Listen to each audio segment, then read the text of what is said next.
Hello friends, this is your channel Monk's Mind and today we dive deep into historical background of Indian Constitution। और इस topic को हम इतने simplicity के साथ एक्सप्लेन करेंगे कि आप इसको कभी नहीं भूल पाओगे।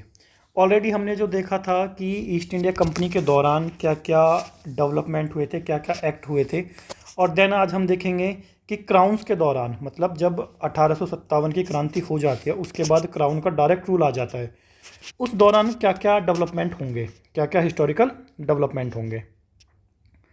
ठीक है, तो हम शुरू करेंगे अपना topic government of India act 1858 से। तो देखो मेजर चेंजेस क्या हुए थे कि ईस्ट इंडिया कंपनी को अबॉलिश कर दिया गया था। अब इससे पहले हम आगे बढ़े, आपको दो तीन चीज़ें समझनी पड़ेगी। एक होता है ड्यूअल गवर्नमेंट और एक होता है सिस्टम ऑफ डबल गवर्नमेंट। इसको ड्यूअल गवर्नमेंट की जगह आप गवर्नेंस कह सकते हो। ये वो है जो बक्सर के युद्ध के बाद हुआ था, मतलब 1765 से 1772 तक जो रहा था, इसको बोलते हैं ड्यूअल गवर्नेंस। फिर है सिस्टम ऑफ डबल गवर्नमेंट जो 1784 से पिट्स इंडिया एक्ट से 1858 तक रहेगा। ठीक है, इसको बोलते हैं सिस्टम ऑफ डबल गवर्नमेंट। तो ये दोनों में आप कंफ्यूज मत होना कभी। ठीक है, अब हम बात करते हैं गवर्नमेंट ऑफ इंडिया एक्ट 1858 की। तो मेजर चेंजेस क्या थे? जो ईस्ट इंडिया कंपनी थे उसको कंप्लीटली अबॉलिश कर दिया गया था, और ईस्ट इंडिया कंपनी की जो पावर थी, मतलब चाहे वो गवर्नमेंट की पावर हो या ईस्ट इंडिया कंपनी की टेरिटरी हो, ईस्ट इंडिया कंपनी का रिवेन्यू हो, ये सब किसको ट्रांसफ़र कर दिया? ये कर दिया ब्रिटिश क्राउन को। मतलब जितनी भी रिस्पॉन्सिबिलिटी थी ईस्ट इंडिया कंपनी की वो ब्रिटिश क्राउन को डायरेक्टली ट्रांसफ़र कर दी गई है। ठीक है, तो ये कह रहे हैं कि जब गवर्नेंस शिफ्ट हुई थी तो इन्होंने क्या काम करा था, जो गवर्नर जनरल ऑफ इंडिया था इसको अब रिनेम करके बोल दिया गया वॉइस रॉय ऑफ इंडिया, है ना। जैसे स्टार्टिंग में एक गवर्नर था उसको गवर्नर जनरल कहा गया था रेगुलेटिंग एक्ट में, देन 1853 के एक्ट में उसको गवर्नर जनरल ऑफ इंडिया कहा गया था, और अब 1858 के एक्ट में उसको वॉइस रॉय कहा जा रहा है। और ऐसे पहले वॉइस रॉय कौन बने? Lord Canning. अब जो लॉर्ड कैनिंग था ये डायरेक्ट रिप्रेजेंटेटिव था, मतलब जो ब्रिटिश क्राउन था उसको डायरेक्टली भेजता था इंडिया के अंदर, है ना। अब इसने क्या करा था, इन्होंने बोल रहे कि एंड कर दी ड्यूअल गवर्नमेंट। अब इसको ड्यूअल की जगह हम इसको कहना पसंद करेंगे डबल गवर्नमेंट, है ना, क्योंकि एक था ड्यूअल गवर्नेंस, वो था जो 1765 से शुरू हुआ था। ठीक है, तो ये डबल की जगह इसको हम डबल गवर्नमेंट बोलेंगे। ठीक है, अब इसने डबल गवर्नमेंट का सिस्टम क्यों ख़त्म कर दिया?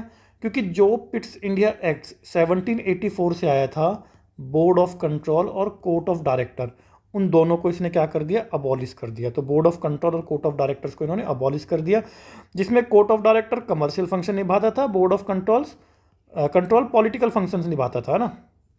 तो हमने देखा था। अब जब ईस्ट इंडिया कंपनी ख़त्म हुई, उसके अलावा बोर्ड ऑफ कंट्रोल ख़त्म हो गया, कोर्ट ऑफ डायरेक्टर ख़त्म हो गया, तो कोई ना कोई तो एडमिनिस्ट्रेटिव ऑफिस चाहिएगा इंडिया को गवर्न करने के लिए। तो जो नया एडमिनिस्ट्रेटिव ऑफिस था उसको बोला गया था secretary of state for India.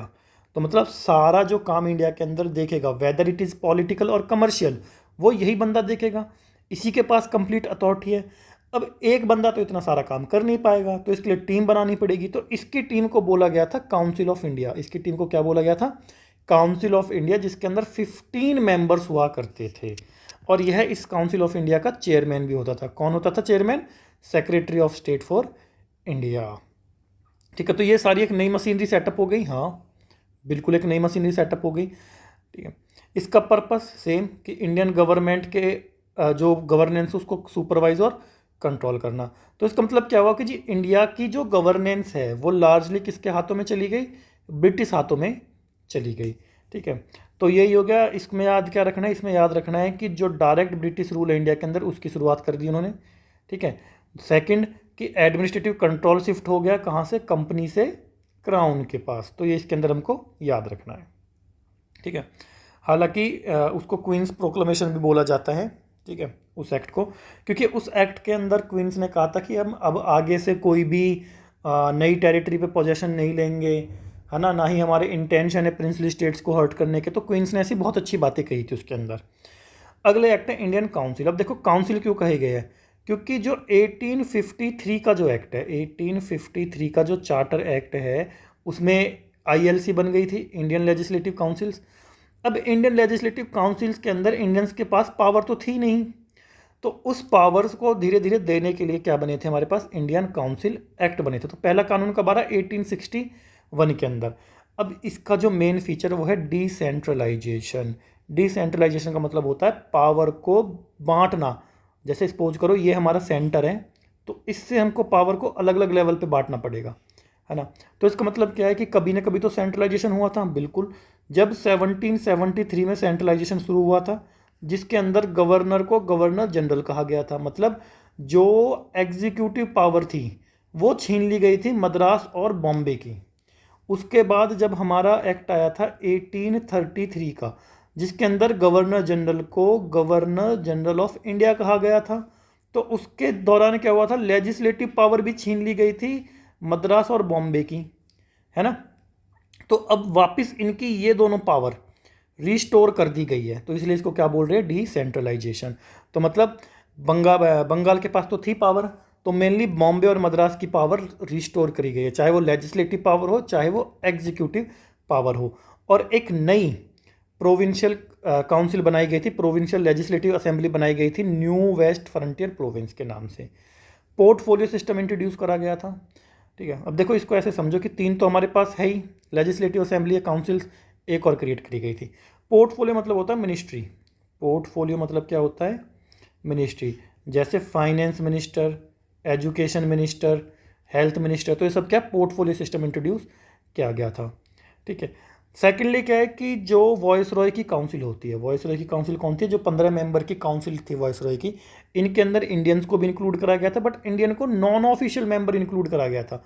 Non official मतलब क्या होता है, इनके पास ऑफिशियल पावर नहीं है। ऑफिशियल पावर मतलब ना तो ये बोल सकते हैं, ना ही ये वोट कर सकते हैं, ना ही ये कुछ डिस्कस कर सकते हैं ना। तो ये नॉन ऑफिशियल मेंबर। और ऐसे मेंबर कौन कौन बने थे, राजा ऑफ बनारस, ठीक है, सर दिनकर राव, प्लस में एक और बंदे थे जिनका नाम था महाराजा ऑफ पटियाला, महाराजा ऑफ पटियाला। तो ये तीन बंदे बने थे। सेकंड, इसी एक्ट ने वॉइस रॉय को पावर दी थी ऑर्डिनेंस इशू करने की, है ना, कि वॉइस रॉय ऑर्डिनेंस इशू कर सकता है। ये इंडियन काउंसिल एक्ट 1861 में पावर दी गई थी। और ऑर्डिनेंस कब तक वैलिड रहेगा, 6 मंथ तक। ऑर्डिनेंस मतलब क्या होता है, जब आपकी लेजिस्लेटिव असेंबली पावर में नहीं है, वो कानून नहीं बना रही, तो उस टाइम पे वॉइस रॉय कानून बनाएगा, जिसकी जो वैलिडिटी रहेगी वो 6 मंथ की रहेगी, ठीक है। तो इसका मतलब क्या हुआ कि जब सपोज करो कि हम इन बंदों को भी मौका दे रहे हैं, चाहे इनके पास पावर ही ना हो, कि भाई बोल नहीं सकते, कोई काम नहीं कर सकते, बट फिर भी हम कह रहे हैं कि लॉ मेकिंग में इंडियंस को पावर कहीं ना कहीं मिली है। फिर आता है इंडियन काउंसिल एक्ट, है ना। तो देखो स्टार्टिंग में तो सिर्फ इनको बिठाया क्लास के अंदर, अब इनको बोलना भी सिखाएंगे कि प्रेजेंट भी बोलना है आपको क्लास के अंदर, है ना।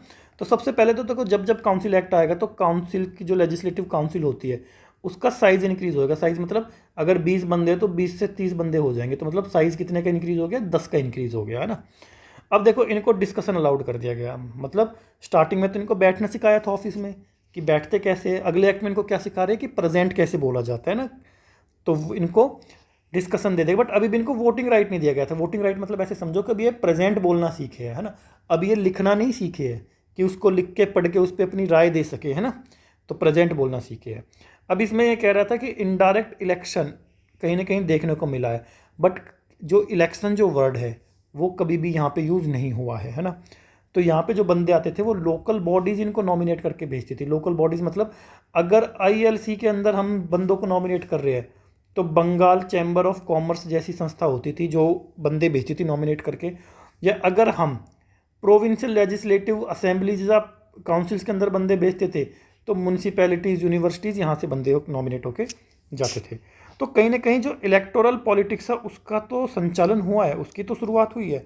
बट याद रखना इलेक्शन जैसा शब्द यूज़ नहीं हुआ था। इलेक्शन जैसा शब्द होगा 1919 में वर्ड यूज़ होगा, ठीक है। अगला जो हमारे पास एक्ट आता है वो है इंडियन काउंसिल एक्ट। अब इनको हम लिखना पढ़ना भी सिखाएंगे, है ना।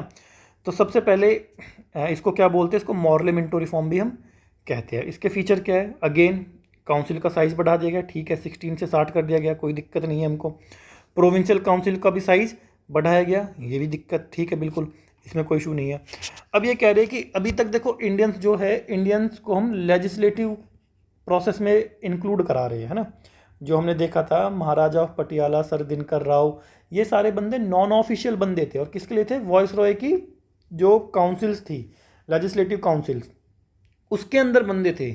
एग्जीक्यूटिव काउंसिल के अभी तक कोई इंडियन मेंबर नहीं बना, बट अब 1909 में इंडियंस को वॉइस रॉय की एग्जीक्यूटिव काउंसिल के अंदर भी, एग्जीक्यूटिव मतलब जो एग्जीक्यूट कराएगा लॉ को, उसमें भी मौका दे रहे हैं। और ऐसे पहले बंदे कौन बने थे? सत्येंद्र प्रसाद सिन्हा, जिनको क्या दिया गया था? जिनको as a law member include कराया गया था। ये बात याद रखना। अब ये जो मेन जाना जाता है 1909 का एक्ट, ये जाना जाता है सेपरेट इलेक्टोरेट्स के लिए। सेपरेट इलेक्टोरेट्स मतलब अगर कोई एरिया मुस्लिम्स का है तो उस पर मुस्लिम्स ही खड़े होंगे और वोटिंग राइट भी किसको होंगे? मुस्लिम्स को ही होंगे, ठीक है। और दूसरे इलाके में सपोज करो कोई हिंदू खड़ा है तो हिंदू ही वोट करेगा, हिंदू ही खड़ा होगा। तो इसको बोल रहे हैं सेपरेट इलेक्टोरेट्स, मतलब कम्युनिटी के पास अपना खुद का इलेक्टोरेट्स होगा। तो इसलिए हम मिंटो साहब को क्या कहते हैं? फादर ऑफ कम्युनल इलेक्टोरेट्स कहते हैं हम, ठीक है, मिंटो साहब को। ठीक है, अब देखो इस एक्ट के अंदर जो नॉन ऑफिशियल मेंबर्स थे वो रिजोल्यूशन भी मूव कर सकते थे ना, पढ़ना लिखना तो आएगा अब इनको, तो रिजोल्यूशन को पढ़ के मूव कर सकते। पहले एक्ट में क्या करा था? इनको सिर्फ बिठाना सिखाया था, प्रेजेंट मतलब बिठाना सिखाया था। दूसरे एक्ट में इनको प्रेजेंट बोलना सिखाया गया था, मतलब ये बोल सकते थे। और अब तीसरे में ये पढ़ भी सकते हैं। तो ऐसे याद हमको रखना है, ठीक है। तो ये मेनली किसके लिए जाना जाता है? 1909 कम्युनल रिप्रेजेंटेशन के लिए जाना जाता है। ये अगेन कुछ समरी दे रखी है कि 1861 में डिसेंट्रलाइजेशन मेन मुद्दा था, वॉइसरॉय के पास ऑर्डिनेंस पावर आ गई थी, ये मेन मुद्दा था। 1892 में इनडायरेक्ट इलेक्शन का, हालांकि वर्ड तो यूज़ नहीं हुआ बट इनको बोलना सिखा दिया गया था। और इसके अंदर सेपरेट इलेक्टोरेट्स और फर्स्ट इंडियन इन एग्जीक्यूटिव, ये इंपॉर्टेंट है, ठीक है। अब आते हैं हम गवर्नमेंट ऑफ इंडिया एक्ट 1990 पे, गवर्नमेंट ऑफ इंडिया एक्ट 1919 पे, जिसको क्या बोलते हैं? Montagu Chelmsford reform. तो देखो इसमें जो पीछे का जो नाम होता है वो हमारे वॉइस रॉय होते हैं। जैसे हमने मॉर्ले मिंटो देखा था, तो मॉर्ले मिंटो में मिंटो क्या थे? हमारे वॉइस रॉय थे। जबकि जो अगला वाला नाम होता है वो क्या होता है? हमारे सेक्रेटरी ऑफ स्टेट होते हैं। तो इसके अंदर मॉन्टेग्यू कौन है? हमारे सेक्रेटरी ऑफ स्टेट है, ठीक है। अब देखो गवर्नमेंट ऑफ इंडिया एक्ट जो 1990 है, ये जो मेनली फेमस किसके लिए? सेल्फ गवर्नमेंट के लिए फेमस है। मतलब अब इनको ऐसा महसूस होने लगा था कि इंडियंस को पावर हमें देनी चाहिए। और इंडियंस को पावर कब मिलेगी? जब प्रोविंस को ऑटोनॉमी मिलेगी। मतलब ऊपर केंद्र सरकार है, नीचे हमारी राज्य सरकार है। तो राज्य सरकार के अंदर अगर इंडियंस घुसेंगे तो कहीं ना कहीं उनको सेल्फ गवर्नमेंट अपनी मिल जाएगी, है ना। तो ये अपनी पॉलिसी शिफ्ट करना चाहते हैं टूवर्ड सेल्फ गवर्नमेंट। अब देखो यहाँ 1970 में लिखा है, इसको बोलते हैं अगस्त डिक्लेरेशन। अगस्त डिक्लेरेशन, तो अगस्त में इन्होंने बताया था कि हम कुछ ऐसा कानून लेके आने वाले हैं, है ना, ठीक है। तो एक तो सेल्फ गवर्नमेंट देना चाहते हैं इंडियंस को, या दूसरे शब्दों में कहे तो ग्रेजुअली इंडियनाइजेशन करना चाहते हैं गवर्नेंस को। मतलब जो पूरा संचालन है, जो पूरी व्यवस्था है, इसके अंदर हम धीरे धीरे इंडियंस को घुसाएंगे और इंडियंस हाथों में इसको छोड़ देंगे, ठीक है। तो इसका मतलब क्या हुआ? इसका मतलब हुआ कि जो वॉइस रॉय, यहाँ पे सेंट्रल गवर्नमेंट का मतलब है वॉइस रॉय, जो वॉइस रॉय है उसका पावर, जो कंट्रोल है वो कम होने लगेगा। किसके ऊपर से? प्रोविंस के ऊपर से, क्योंकि प्रोविंस को हमको क्या देनी है? ऑटोनॉमी देनी है, ठीक है। अब यहाँ देखने को मिलते हैं हमको दो चीज़ें, बड़े ध्यान से देखना। एक मिलती है डायरकी और एक मिलती है हमको बाय कैमरलिज्म। डायरकी मतलब होता है डिवीजन ऑफ सब्जेक्ट। डायरकी मतलब क्या होता है? डिवीजन। अब यहाँ पे दो सब्जेक्ट डिवीजन होंगे, एक होंगे ट्रांसफ़र और एक होंगे रिजर्व्ड। मतलब ये रिजर्व वो सब्जेक्ट होंगे जिन पे वॉइस रॉय और उसकी काउंसिल खुद कानून बनाएगी और वो किसी को जवाब देने के लिए योग्य नहीं है। कोई इनको बाध्य नहीं कर सकता कि आपने ये काम क्यों किए। जबकि जो ट्रांसफ़र सब्जेक्ट है उसमें वो क्वेश्चनेबल होंगे, है ना, उनको इतनी मतलब पावर नहीं होगी। ट्रांसफर के अंदर जो प्रोविंस होते हैं, प्रोविंस के पास ज़्यादा पावर होगी अपने सब्जेक्ट्स पे कानून बनाने के लिए, ठीक है। तो रिजर्व सब्जेक्ट मतलब सेंट्रल गवर्नमेंट, सेंट्रल गवर्नमेंट मतलब यहाँ पे कौन है? वॉइस रॉय, ठीक है। तो रिजर्व वॉइस रॉय के लिए थे, जैसे डिफेंस, फॉरेन अफेयर, मोटे मोटे जो सब्जेक्ट होते हैं। जबकि जो ट्रांसफर्ड होते हैं, जिन पे वॉइस रॉय का कंट्रोल नहीं होता, जिन पे प्रोविंस का कंट्रोल होता है, ठीक है, वो कौन से हो गए? एजुकेशन, पब्लिक हेल्थ, ये सारे किसको दे दिए? ट्रांसफर्ड को दे दिए गए। लोकल सेल्फ गवर्नमेंट भी है इसके अंदर। अब आता है बाय कैमरलिज्म। तो डायरकी हमको कहाँ देखने को मिलती है? डायरकी हमको देखने को मिलती है प्रोविंस के अंदर, जबकि बाय कैमरलिज्म हमको देखने को मिलता है सेंटर के अंदर। क्यों? क्योंकि जो इंडियन लेजिस्लेटिव काउंसिल्स थे अब उसको दो हिस्सों में डिवाइड कर देंगे। कैसे? जो इंडियन लेजिस्लेटिव काउंसिल थी उसको दो हाउसेज में डिवाइड कर दिया गया। एक को बोला गया council of state upper house और दूसरे को बोला गया लेजिस्लेटिव असेंबली लोअर हाउस, मतलब ये हो गई राज्यसभा और ये हो गई लोकसभा। तो ऐसे हमने इसको बाइकैमरिज्म कराया।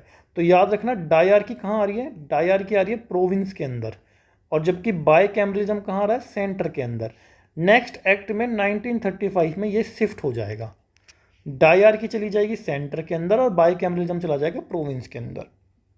इसमें 1919 में डायरेक्ट इलेक्शन शब्द का यूज़ हुआ है। लेजिस्लेटिव असेंबलीज में हम डायरेक्ट इलेक्शन के जरिए बंदे बिठा रहे थे। 1990 के एक्ट में पब्लिक सर्विस कमीशन भी हमको देखने को मिलता है। इन्होंने कहा था कि पब्लिक सर्विस कमीशन होना चाहिए, और ली कमीशन की रिकमेंडेशन पे 1926 के अंदर, ठीक है, हम ये पब्लिक सर्विस कमीशन भी इस्टेब्लिश कर देते हैं। अब देखो, जो मिंटो साहब ने कम्युनल रिप्रेजेंटेशन मुस्लिम्स को दिया था, इन्होंने उसको और बढ़ा दिया। तो कम्युनल रिप्रेजेंटेशन को क्या किया, और ज़्यादा बढ़ा दिया। Hindus, Muslim, Sikh, Christian, Anglo Indians, Europeans सबके ऊपर लागू कर दिया। इवन जो इंडियन लेजिस्लेटिव काउंसिल थी, वहाँ भी प्रोविंस में भी सेंटर में भी हर जगह क्या लेके आ गए, कम्युनल रिप्रेजेंटेशन लेके आ गए।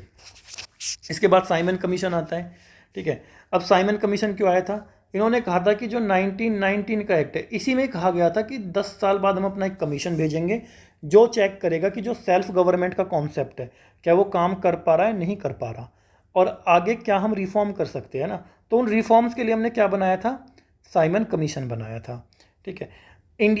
इस दौरान जब साइमन कमीशन आ रहा था तो इंडिया के जो लीडर्स थे वो क्या डिमांड कर रहे थे, कंप्लीट रिस्पॉन्सिबल गवर्नमेंट डिमांड कर रहे थे, ठीक है। और साइमन गो बैक के भी नारे लग रहे थे। क्यों लग रहे थे, क्योंकि साइमन कमीशन में जितने भी बंदे थे, 7 जो मेंबर्स थे, 7 के 7 वाइट थे, उसमें एक भी इंडियंस नहीं था, इसका लिए चला था, ठीक है। हालांकि इन्होंने सेल्फ गवर्नमेंट्स के लिए अच्छी बात बोली थी कि हमें सेल्फ गवर्नमेंट देनी चाहिए, ठीक है, इंडियंस का रिप्रेजेंटेशन बढ़ाना चाहिए, ये सारी बातें इन्होंने कही थी, उसमें कोई दोहराया नहीं है, ठीक है। उसके अलावा लिमिटेड पावर इंडियंस को दी गई थी, ये तो कोई दिक्कत वाली बात इसके अंदर है नहीं। अगला जो हमारा इंपॉर्टेंट एक्ट है वो है गवर्नमेंट ऑफ इंडिया एक्ट 1935। अब ये एक्ट हमारे लिए बहुत इंपॉर्टेंट है क्योंकि हमारे इंडियन कॉन्स्टिट्यूशन का जो 80% स्ट्रक्चर है वो इसी एक्ट पे निर्धारित किया गया है। अब इसके अंदर देखो, जब हम 1919 का एक्ट देख रहे थे तो हमने देखा था, उन्होंने कहा था ग्रेजुअल, कि धीरे धीरे हमको इंडियंस को लेके आना चाहिए गवर्नमेंट के अंदर। यहाँ पे कह रहा है कि कंप्लीटली रिस्पॉन्सिबल गवर्नमेंट होनी चाहिए इंडिया के अंदर, है ना, मतलब सरकार अपने हर काम के लिए जवाबदेह होगी, ठीक है। इसके अलावा जो मेन इंपॉर्टेंट पॉइंट इसका है वो है ये ऑल इंडिया फेडरेशन। तो इन्होंने कहा था ऑल इंडिया फेडरेशन होना चाहिए जिसके अंदर प्रोविंस और प्रिंसली स्टेट दोनों होने चाहिए, मतलब ऊपर सेंटर, सेंटर के नीचे प्रोविंस और प्रिंसली स्टेट। तो अगर ये पूछा जाता है कि फेडरेशन, हालांकि फेडरेशन का मतलब होता है डिवीजन ऑफ सब्जेक्ट, जहाँ पे केंद्र के पास अपनी पावर है, राज्य के पास अपनी पावर है। तो इन्होंने जो फेडरेशन बनाया था वो सिर्फ केंद्र और राज्य के लिए नहीं बनाया, उसके अंदर प्रिंसेस भी थे, प्रिंसली स्टेट भी थे। 3 आइटम्स में डिवाइड किया गया था। फेडरल, जिसके ऊपर सेंट्रल गवर्नमेंट ही कानून बना सकती है, जिसके अंदर 59 आइटम्स रखे गए थे कानून बनने के लिए। प्रोविंस, जिसके लिए राज्य सरकार या स्टेट गवर्नमेंट कानून बनाएगी, ऐसे 54 आइटम्स पे बना सकती थी। और कनकरेंट, जिस पे दोनों बना सकते थे, है ना, ये रखा गया था। फिर क्या कह रहे हैं कि चेंज इन एडमिनिस्ट्रेशन। अब देखो, हमने देखा था कि यहाँ पे क्या होगा कि डायआर्की को प्रोविंस से हटा दिया जाएगा और डायआर्की को कहाँ लेके आएंगे, सेंटर के अंदर लेके आएंगे, है ना, ये समझ में आ गया। तो डायआर्की को प्रोविंस से हटाया गया था, प्रोविंसल को ऑटोनॉमी दी गई थी। अब जैसे हमने पुराने 1919 में देखा गया था कि जो डायआर्की थी, डायआर्की कहाँ थी, प्रोविंस के अंदर, और जबकि बाइकैमरिज्म कहाँ था, सेंटर के अंदर था। अब इसमें उल्टा हो गया, जो डायआर्की है वो सेंटर के अंदर आ गई और जो बाइकैमरिज्म है वो प्रोविंस के अंदर आ गया। तो बाइकैमरिज्म में से 6 प्रोविंस में था, 11 टोटल प्रोविंस थे, उसमें से 6 में था। कौन कौन से, बॉम्बे, बंगाल, बिहार, मद्रास, असम, यूपी। तो इन 6 में क्या था, आपके बाइकैमरिज्म था, मतलब दोनों हाउस थे, अपर भी और लोअर भी। सेपरेट इलेक्टोरेट्स को फिर से बढ़ा दिया गया, एससी, वुमेन और लेबर, इनको भी सेपरेट इलेक्टोरेट्स में लेके आ गए, ठीक है। तो अब ये कह रहे थे कि इस टाइम पे क्योंकि धीरे धीरे जो वोटिंग राइट्स है वो बढ़ते गए, आज के जैसा नहीं है कि अगर तो आप 18 साल से ऊपर हो और आपके पास वोटर कार्ड है तो वोटिंग राइट दे दो। पहले ऐसा नहीं था, पहले either you have to be wealthy person और एजुकेटेड वन। तो इस टाइम पे 10% पॉपुलेशन को क्या थे, वोटिंग राइट थे। इसके अलावा इन्होंने कहा था हम एक आरबीआई भी बनाएंगे, रिजर्व बैंक ऑफ इंडिया बनाएंगे, 1934 में बनाया गया था। हालांकि इसके लिए आरबीआई एक्ट पास किया गया था, आरबीआई एक्ट 1934। उसी को फिर गवर्नमेंट ऑफ इंडिया एक्ट 1935 में रखा गया था।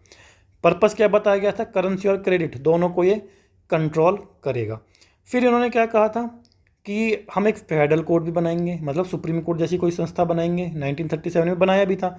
और पब्लिक सर्विस कमीशन, जो 1990 में सिर्फ फेडरल पब्लिक सर्विस कमीशन था, अब इन्होंने क्या करा था 1935 में, स्टेट के पास भी होना चाहिए, प्रोविंशियल और जॉइंट भी कर सकते हैं। जॉइंट मतलब सपोज करो ये एक प्रोविंस है और ये एक प्रोविंस है, ये दोनों अलग अलग एग्जाम नहीं कराएंगे, एक ही कराएंगे। जैसे हरियाणा और पंजाब कह सकते हो आप, ये दोनों एक ही एग्ज़ाम करा लेंगे जुडिशरी वाला, तो इसको क्या कह रहे थे, पब्लिक सर्विस कमीशन।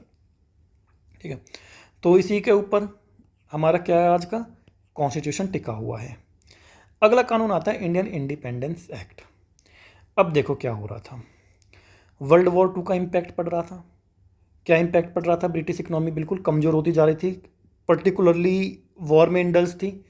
फिर इंडियन नेशनल आर्मी का अपना रोल था, वो भारत के अंदर भारत के बाहर दोनों तरफ से अपना काम कर रही थी और सारी चीज़ें ब्रिटिश के लिए कमज़ोर पड़ती जा रही थी। क्रिप्स का प्रपोजल रिजेक्ट हो चुका था, क्विट इंडिया मूवमेंट लॉन्च हो चुका था जो गांधी ने करा था, इंडियन नेवी, इंडियन आर्मी, इन्होंने भी अपने अपने रिवॉल्ट किए थे, है ना। तो ये सब की वजह से क्या हो रहा था कि ब्रिटिश का रूल इंडिया के अंदर ख़त्म हो गया था और जो पावर थी वो डोमिनियन में दे दी गई, एक इंडिया डोमिनियन और एक पाकिस्तान डोमिनियन। फिर इंडिया ने अपना गवर्नेंस सेटअप कैसा रखा, हमने जब हम बने थे तो हमने क्या काम किया था, गवर्नर जनरल ऑफ इंडिया बनाया था अपना। ठीक है, देखो यहाँ पे वॉइस रॉय नहीं है, हालांकि इसको governor general of India plus voice Roy भी कहा जाता है। ठीक है, प्लस वॉइस रॉय लिख लो आप। लॉर्ड माउंटबेटन बने थे। 15 अगस्त 1947 से लेके 21 जून 1948 तक कौन रहे थे, हमारे लॉर्ड माउंटबेटन साहब रहे थे। जबकि पाकिस्तान ने अपना गवर्नर जनरल किसको बनाया था, जिन्ना को बनाया था। अब देखो जो इंडियन इंडिपेंडेंस एक्ट उसने क्या करा था, उसने जो ब्रिटिश की सुजैनिटी है, सुजैनिटी मतलब जिसके अंदर हम काम कर रहे थे, ठीक है, और सुजैनिटी अप्लाई होती है प्रिंसेस के ऊपर, क्योंकि प्रिंसेस के लिए यही कंडीशन रखी जाती है कि आप अपना राज्य देखो, बट आपको ये कहना पड़ेगा कि हम ब्रिटिशर्स की छत्र छाया में अपना राज्य देख रहे हैं, उसी को सुजैनिटी बोल रहे हैं। तो वो ख़त्म हो गई। ठीक है, बंगाल और पंजाब और बंगाल ये 2 केंद्र थे जिनको डिवाइड किया गया था, यहीं से पॉपुलेशन को इधर उधर करा गया था, हिंदू इधर मुस्लिम उधर। सेक्रेटरी ऑफ स्टेट जो गवर्नमेंट ऑफ इंडिया एक्ट 1858 से क्रिएट हुई थी, इसको भी अब ख़त्म कर दिया गया था। ठीक है, हमारे जो इंडिया के ऊपर एम्परर ऑफ इंडिया का टाइटल था कि हम भारत के राजा या रानी, वो ख़त्म कर दिया गया था। ठीक है, तो इसकी वजह से क्या हो गया, हमारा पूरा इंडियन इंडिपेंडेंस एक्ट आ गया। अब उसके बाद हमने हमारी जो फर्स्ट कैबिनेट बनी, किसके पास क्या मंत्रालय थे वो हम देखते हैं। जवाहरलाल नेहरू जी ये पीएम बने थे। एक्सटर्नल अफेयर मंत्रालय इनके पास था, कॉमनवेल्थ इनके पास था, साइंटिफिक इनके पास था। सरदार पटेल होम मिनिस्ट्री था, इंफॉर्मेशन एंड ब्रॉडकास्टिंग था और एक स्टेट था इनके पास। डॉक्टर राजेंद्र प्रसाद के पास फूड एंड एग्रीकल्चर था। मौलाना अबुल कलाम आज़ाद के पास एजुकेशन था। आर के सनमुगम चेट्टी के पास फाइनेंस था, चट चट करके पैसे खत्म हो जाते हैं ना। अंबेडकर साहब के पास लॉ था, सबको ही पता है। जगजीवन राम का पता है हमको, लेबर है। सरदार बलदेव सिंह के पास डिफेंस था। राजकुमारी अमृत कौर हेल्थ, तो राजकुमारी है तो मतलब हेल्दी रहेगी। CH बाबा के पास कॉमर्स था। रफ़ी अहमद किदवाई के पास कम्युनिकेशन था। श्यामा प्रसाद मुखर्जी के पास इंडस्ट्रीज एंड सप्लाई था और VN गडकरी के पास वर्क, माइन एंड पावर्स थी। तो याद रखना है कि किसके पास क्या पोर्टफोलियो, बहुत इंपॉर्टेंट है। ठीक है, तो यहीं पे हमारा लेक्चर ख़त्म होता है। मैंने अपना काम कर दिया गया है, आपको क्या करना है, लाइक करना, शेयर करना है और सब्सक्राइब करना, ज़्यादा से ज़्यादा इंगेजमेंट इसके अंदर लानी है। Thank you.